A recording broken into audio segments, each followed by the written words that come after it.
صبح سے لے کر شام تک گفتگو کے کلاوے ملانا، لمبی چوڑی باتیں کرنا، اس میں جھوٹ کی آمیزش کا ہو جانا، غیبت کا شامل ہو جانا، بہت ساری آلائشوں سے اپنی زبان کو بھر لینا، منع فرما دیا، میں حکم دے دیا کہ تم اس طرح کرو، تم میری یاد میں لگ جاؤ، تم صبح و شام میری پاکی بیان کرو، تم میری طرف متوجہ ہو جاؤ۔ رسول کائنات صلی اللہ تعالیٰ علیہ وآلہ وسلم کی بارگاہ عالی مرتبت میں، عزت و عظمت میں ایک بوڑھے صحابی حاضر ہوئے اور عرض کی، یا رسول اللہ صلی اللہ تعالیٰ علیہ وسلم، میں بڑی دور سے آیا ہوں، پتہ نہیں دوبارہ آپ کی زیارت مجھے نصیب ہو سکے کہ نہ ہو سکے۔ یا رسول اللہ صلی اللہ علیہ وسلم، مجھے کوئی ایک ایسی بات ارشاد فرما دیں کہ جو مجھے کفایت کر جائے، یعنی اس سے میری دنیا بھی بن جائے اور میری آخرت بھی بن جائے، ایک بات۔ تو نبی پاک صلی اللہ علیہ وسلم نے فرمایا، تیری زبان ہر وقت اللہ کے ذکر سے تر رہنی چاہیے، یہ بات تجھے کفایت کر جائے گی، تیرا فائدہ کر جائے گی، دنیا اور آخرت میں تجھے نفع دے جائے گی۔ اسلام نے ہر وقت ذکر الہی کا حکم دیا، سونے کے وقت کی دعا بھی سکھلائی، اٹھتے وقت کے الفاظ بھی سکھائے۔ اسلام نے کہا کہ کھانا کھانا ہے تو بسم اللہ شریف سے شروع کر لینا، اور جب ختم کرنا تو الحمدللہ پہ ختم کر لینا، جب تمہیں کوئی چیز بھلی لگے تو پھر ماشاءاللہ کہہ لینا، جب کوئی مصیبت آئے تو انا للہ و انا الیہ راجعون پڑھ لینا، اور جب سیڑھیاں چڑھنے لگو تو اللہ اکبر کہا جائے، اور اونچائی سے اترنے لگو تو سبحان اللہ کہا جائے۔ گویا ہر موقع پر اللہ کی یاد کو، اللہ کے ذکر کو، رب کریم کو ہمیشہ یاد رکھا جائے۔ رسول کائنات صلی اللہ علیہ وسلم کے بارے میں سیدہ طیبہ طاہرہ حضرت عائشہ صدیقہ رضی اللہ تعالیٰ عنہ فرماتی ہیں کہ اللہ کے رسول علیہ السلام ہر وقت اپنے رب کو یاد کرتے تھے، ہر وقت حضور اپنے رب کو یاد کرتے تھے، ہر وقت اللہ کے محبوب صلی اللہ علیہ وسلم کی زبان اطہر پر اپنے رب کریم کا ذکر رہتا تھا۔ تو کثرت کے ساتھ ذکر کرنا اور ذکر کو اپنی طبیعت کا حصہ بنا لینا۔ آپ کتاب و سنت کا جب مطالعہ کرتے ہیں تو آپ غور فرمائیں کہ نبی پاک صلی اللہ علیہ وسلم نے مختلف صورتوں کے فضائل بیان کیے، پھر نبی پاک علیہ السلام نے اللہ کے مختلف اسماء کا، مختلف ناموں کی فضیلت بیان کی۔ فرمایا جو آدمی سبحان اللہ کہتا ہے اسے 30 نیکیاں ملتی ہیں، اور جو تسبیح فاطمہ ہی پڑھ لے رضی اللہ تعالی عنہا، تسبیح فاطمہ یعنی 33 بار سبحان اللہ، 33 بار الحمدللہ، 34 بار اللہ اکبر، جو شخص یہ پڑھ لے اس کے گناہ سمندر کی جھاگ کے برابر بھی ہوں۔ سمندر کی جھاگ کون ماپے گا کہ سمندر کہاں سے چلا اور کہاں پہنچا؟ تو فرمایا سمندر کی جھاگ کے برابر بھی اگر اس کے گناہ ہوں گے، اتنا بڑا پاپی بھی ہو، تو یہ اللہ کا ذکر کرنے کی برکت سے، تسبیح فاطمہ پڑھنے کی برکت سے اللہ اس کے گناہوں کو معاف فرما دے گا۔ تو حضور سید عالم صلی اللہ تعالیٰ علیہ وسلم نے ذکر کی فضیلت بیان کی۔ نبی پاک صلی اللہ علیہ وسلم نے بہت سارے اسماء تھے جن کی عظمت، عزت، رفعت بیان کی، فرمایا اس کے ساتھ اللہ کا ذکر کرو۔ صورتوں کے فضائل بیان کی۔ ہمارے ہاں میں نے دیکھا ہے کہ بعض واعظین اور بعض نقیب حضرات یا بعض ایسے لوگ جو بات کرتے ہیں، تو اگر ان کی بات توجہ سے نہ سنی جائے تو وہ خود کئی دفعہ کہہ دیتے ہیں کہ میری بات ضائع نہ کر دینا، میرا جملہ ضائع نہ کر دینا۔ وہ سمجھتے ہیں کہ یہ بڑی اہم بات تھی جو میں کرنے جا رہا ہوں، اور کئی لوگ آپ ان کی بات توجہ سے نہ سنیں تو ان کے چہرے پر اظہار ناراضگی نمایاں ہو جاتے ہیں کہ یار میں بات کر رہا تھا، اس بندے نے توجہ ہی نہیں کی۔ تو نبی پاک صلی اللہ علیہ وسلم کی جو باتیں ہیں، جو حضور نے فضائل بیان کیے کہ لا حول ولا قوت الا باللہ تمہیں غموں سے نجات دے گا، اور نبی پاک صلی اللہ علیہ وسلم نے یہ جو فضیلت بیان کی کہ جب تم کہتے ہو سبحان اللہ و بحمدہ سبحان اللہ العظیم، تو زمین آسمان کے درمیان جتنی جگہ ہے اتنا اللہ تمہیں اجر کا بھر کے جو ہے وہ عطا فرماتا ہے اپنے فضل سے۔ تو یہ جو حضور نے مختلف اذکار کی فضیلتیں بیان کی، جو نبی پاک صلی اللہ علیہ وسلم نے پہلا کلمہ شریف کے بارے میں فرمایا کہ یہ سب سے افضل کلمہ ہے، اور سب سے افضل دعا کے بارے میں فرمایا کہ الحمدللہ کہنا سب سے افضل دعا ہے۔ تو یہ اذکار کے جو فضائل حضور نے بیان کیے تو کیا معاذ اللہ ہم ان کو ضائع کریں گے ان باتوں کو؟ نہیں، ایک عام آدمی کی بات تو ضائع کی نہیں جا سکتی، تو رسول کریم صلی اللہ علیہ وسلم کی بات کو کیا ضائع کیا جائے گا؟ تو پھر جو بات سمجھنے کی ہے، جو بات غور کرنے کی ہے، جس پر ہمیں خاص توجہ دینی ہے، وہ یہ ہے کہ ہم ہر اس فضیلت کو ڈھونڈیں، تلاش کریں جو نبی پاک نے بیان فرمائی، اور پھر ہم اس فضیلت کی روشنی میں ان اذکار کو کرنے کی کوشش کریں، ان ساری باتوں کی طرف توجہ کریں۔ اور جب آپ اللہ کا ذکر کر رہے ہوتے ہیں نا، تو جس طرح آپ کے وجود کی غذا ہے، روٹی، کھانا، پانی، ہوا، صحت، سانس،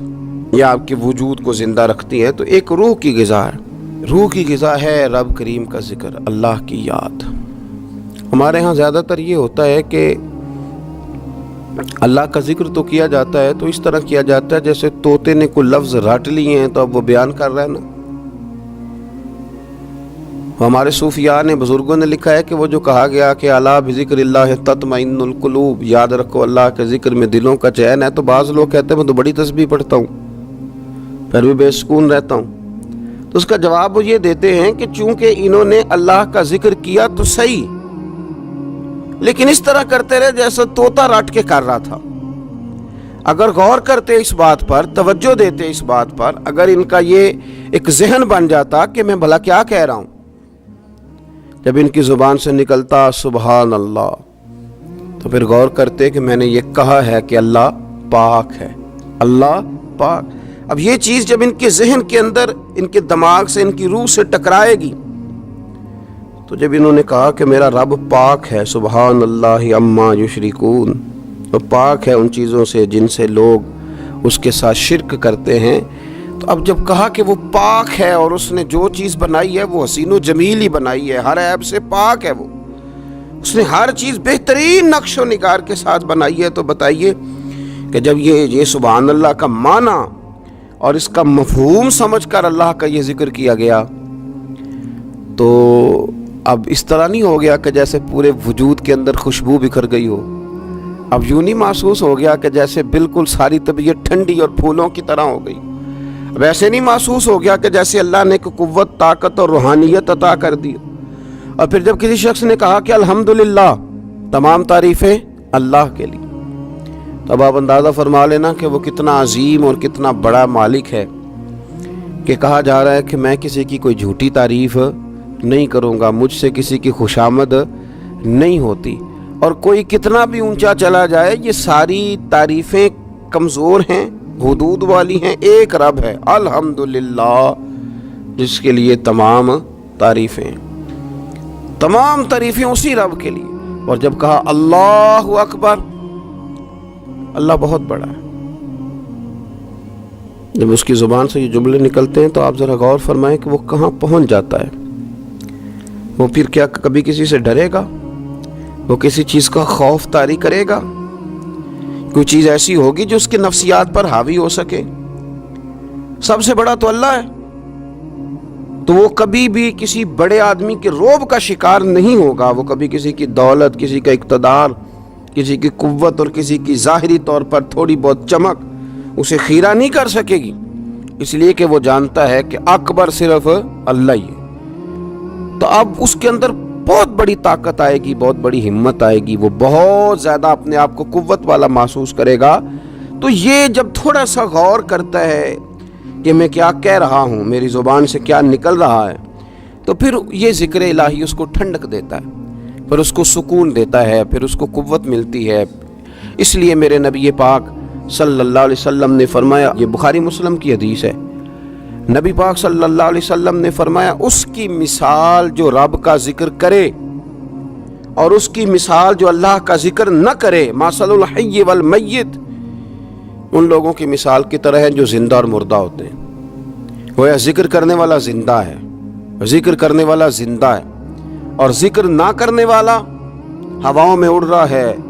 کروڑوں روپے اس کی جیب میں پڑے ہوئے ہیں، لاکھوں کا سرمایہ ہے، بہت سارے لوگ جانتے ہیں، وہ محسوس کرتا ہے کہ بڑا جانا پہچانا جاتا ہوں، بڑا سمجھا سکھایا جاتا ہوں، بڑے لوگ میرے نام سے آگاہ ہیں، شعوری طور پر میں ایک بڑا آدمی ہوں، لیکن ہے مردہ، اس لیے کہ زندگی تو زندہ دلی کا نام ہے۔ مردہ دل کیا خاک جیا کرتے ہیں، زندہ وہ ہے جس کا مصلی آباد ہے، زندہ وہ ہے جس کی زبان اللہ کو یاد کرتی ہے، زندہ وہ ہے جس کا کبھی کبھی دل کرتا ہے کہ آج قرآن شریف کھول لوں، زندہ تو وہ ہے جس کی طبیعت چاہتی ہے کہ یار آج لاؤ نا تسبیح، تھوڑا سا درود و سلام اپنے محبوب پہ پڑھوں، زندہ تو وہ ہے جو کبھی کبھی اس کی یاد میں محو ہو، اکیلے بیٹھا بھی ہو تو پھر بھی اس کی زبان پہ ذکر اور آنکھوں میں آنسو جاری ہو جاتے ہیں، جس کو یاد کر کے محو ہو جاتا ہے۔ یاد رکھیں، ذکر الہی انسان کو زندہ رکھتا ہے، توانائی دیتا ہے، روحانیت دیتا ہے، اس کو سکون کی دولت دیتا ہے۔ اپنے معاملات کو جب ترتیب دیں تو اذکار کی پابندی کریں۔ ہمارے جو طریقت کے سلسلے ہیں نا، یہ بنیادی طور پر طریقت کے سلسلے دو کام کرتے ہیں، ایک تو عقیدے کو پختہ کرتے ہیں، نظریات کی صفائی کرتے ہیں۔ جو کمزور یقین والے لوگ ہوتے ہیں ان کا یقین پختہ کرتے ہیں، جو رب کی بارگاہ سے دور ہوتے ہیں ان کے دلوں میں اللہ کی چاہت پیدا کرتے ہیں۔ یہ حکمت کے ساتھ، دانائی کے ساتھ لوگوں کی تربیت کرتے ہیں اور لوگوں کی روحوں کے اندر مستند صحیح عقائد اور یقین کی دولت لوگوں کو دیتے ہیں۔ اور دوسرا یہ ذکر کے طریقے بتلاتے ہیں، یہ لوگوں کو اذکار کی طرف مائل کرتے ہیں، جو لوگوں کا شوق، ذوق، مزاج ذکر کی طرف مائل کرتے ہیں۔ عقیدے کی پختگی دینا اور لوگوں کو اللہ کی یاد میں لگا دینا۔ الف اللہ تے چنبے دی بوٹی تے میرے من وچ مرشد لائی ہو، نفی اسبات یعنی لا الہ الا اللہ، لا الہ نفی ہے، الا اللہ اسبات ہے۔ نفی اسبات دا پانی ملیا تے ہر رگے ہر جائی ہو، تے اندر بوٹی مشک مچایا تے جاں پھلاں تے آئی، تے پھر جیوے مرشد کامل باہو جس اے بوٹی لائی۔ تو یہ یاد رکھ لیں کہ صوفیہ مختلف اذکار بتلاتے ہیں۔ آپ کسی بھی سلسلہ طریقہ سے وابستہ ہوتے ہیں تو آپ کو کچھ پڑھنے کو بتایا جاتا ہے۔ اب کیا ہم نے اس بات کو سمجھا ہی نہیں، ہم نے یہ توجہ ہی نہیں کی کہ ہم شیخ کی بارگاہ میں گئے تھے تو انہوں نے ہمیں کچھ پڑھنے کو، کہیں بھی آپ جائیں آپ کو کوئی استغفار بتا دے گا، کوئی کلمہ شریف بتا دے گا، کچھ نہ کچھ بتایا، لیکن ہم نے کیا کیا؟ ہماری اذکار کی جانب توجہ نہیں رہتی، ہم ذکر نہیں کرتے۔ ہمارے لیے جو کام سب سے مشقت والا ہے وہ ہے ذکر۔ اچھا، بڑا عجیب آدمی ہے نا جو کسی کالج میں یونیورسٹی میں داخلہ لے اور چاہتا بھی پاس ہونا ہے، پر کتاب کھول کے نہیں دیکھ کے پڑھنا چاہتا، نمبر بھی چاہتا ہے میرے 100% ہوں، لیکن کہتا ہے مجھے کتاب نہ پڑھنی پڑے، تو یہ تو بیوقوفی ہے نا۔ آپ کو نصاب پڑھنا ہے اور نصاب کی تیاری کرنی ہے اور پھر نصاب کے مطابق آپ کو چلنا ہے، آپ کا ایک نصاب ہے۔ تو طریقت ایک یونیورسٹی کا نام ہے، جب آپ طریقت کے شعبے میں داخلہ لیتے ہیں تو آپ کو اذکار بتائے جاتے ہیں، آپ کو وہ اذکار کرنے ہیں، وہ وظائف پڑھنے ہیں، ان پر آپ کو توجہ دینی ہے، ان پر آپ کو غور کرنا ہے۔ تو ذکر جب آپ کریں گے تو پھر آپ کو بہت ساری ایسی چیزیں نصیب ہوں گی جن کا نفع ہوگا۔ تو ہمارے صوفیاء ایک تو تنہا ذکر کرتے، پھر اجتماعی ذکر کا بھی سبق دیتے۔ رسول اللہ صلی اللہ تعالی علیہ وسلم نے فرمایا جب کوئی قوم اللہ کے ذکر کے لیے بیٹھتی ہے تو فرشتے انہیں گھیر لیتے ہیں، رحمت انہیں ڈھانپ لیتی ہے، اور حضور فرماتے ہیں ان پر سکینہ اترتا ہے اور وہ ایک جماعت میں بیٹھ کے اللہ کا ذکر کر رہے ہوتے ہیں اور اللہ فرشتوں کے سامنے ان کا تذکرہ کرتا ہے، فرشتوں کے سامنے۔ تو ایک تو انفرادی ذکر، پھر جو مجالس سے ذکر ہیں، محافل ذکر ہیں، ان کی افادیت یہ ہے کہ جب جمع ہو کر کے لوگ بیٹھتے ہیں تو پھر ان پر اللہ کی رحمت چھا جاتی، پھر اللہ کا فضل ان کی نگہبانی اور خبرگیری کرتا ہے۔ اپنی زبان کو ذکر سے تار رکھیں، جہاں بیٹھیں اجتماعی طور پر وہاں بھی اللہ کی یاد کے ساتھ بیٹھیں، رب کریم کا ذکر کریں۔ ہمارے ہاں اب خلوت میں بیٹھنا، تھوڑا سا لوگوں سے الگ ہو کے بیٹھنا، تنہائی میں بیٹھنا، یہ لوگوں کے لیے اس لیے مشکل ہو گیا ہے کہ لوگ ذکر میں تو بیٹھ نہیں سکتے، عبادت کے ساتھ کوئی دلچسپی رہی نہیں، معاذ اللہ، وظائف پڑھنے کا کوئی ذوق نہیں، تو تنہائی میں بیٹھ نہیں سکتے۔ حالانکہ ترمذی شریف میں حدیث ہے، نبی پاک صلی اللہ علیہ وسلم نے فرمایا تمہارے لیے بہتر ہے کہ اپنے گھروں کو لازم کر لو، یعنی بلا وجہ ضرورت گھروں سے نہ نکلو، اپنے گھر میں رہو، اذکار کرو، عبادت کرو۔ یہ اگرچہ اسلام کے اندر رہبانیت نہیں، سارا کچھ چھوڑ چھاڑ کے مسجد میں بیٹھنے کا حکم نہیں ہے، لیکن آپ دیکھیں نا کہ حضور علیہ السلام کی حیات مبارکہ میں کچھ اوقات ایسے ملتے ہیں کہ سرکار خلوت میں تشریف لے جاتے، تنہائی میں، بالکل الگ تھلگ ہو کے کچھ عبادت حضور نے تنہائی میں کچھ ذکر کیا ہے، الگ ہو کر۔ اعلان نبوت سے پہلے اللہ کے محبوب علیہ السلام مہینوں غار حرا میں رہا کرتے تھے۔ وہاں کیا ہوتا تھا؟ اللہ کا ذکر ہوتا تھا، اللہ کی یاد ہوتی تھی، عبادت، ریاضت، تقوی، پرہیزگاری۔ پھر آپ یہ دیکھیے کہ نبی پاک صلی اللہ تعالی علیہ وسلم ہر سال رمضان المبارک میں 10 دن کا اعتکاف کرتے۔ اگرچہ حضور کے ذمے تبلیغی ڈیوٹیاں ہیں، سرکار کے ذمے جہاد کے بہت سارے معاملات ہیں، نبی پاک علیہ السلام نے 23 سالوں میں پوری دنیا کو انقلاب آشنا کرنا ہے، لیکن اس کے باوجود رسول کائنات صلی اللہ تعالی علیہ وسلم ہر سال رمضان کے آخری عشرے کا اعتکاف کرتے۔ اس کے علاوہ بھی حضرت عائشہ صدیقہ رضی اللہ تعالیٰ عنہ فرماتی ہیں، رات کو مجھ سے فرماتے، ابو بکر کی بیٹی تو اجازت دے تو رب کو راضی نہ کر لوں۔ وہاں بھی تنہائی میں کھڑے ہو جاتے۔ تو نبی پاک نے ہمیں بتلایا کہ کچھ وقت تنہائی کا تمہارے رب کے ساتھ گزرنا چاہیے، کچھ اوقات ایسے ہونے چاہیے۔ تو رمضان المبارک کی مقدس گھڑیوں میں بالخصوص یہ کوشش کریں اور بالاہتمام یہ کوشش کریں کہ کچھ اوقات اللہ کی بارگاہ کے ساتھ گزریں، کچھ وقت دعاؤں میں، التجاؤں میں، راز میں، نیاز میں۔ دیکھیں نا کتنا اپنے آپ کو ہلکا لوگ محسوس کرتے ہیں کسی بندے کو اپنا دکھڑا سنا کے،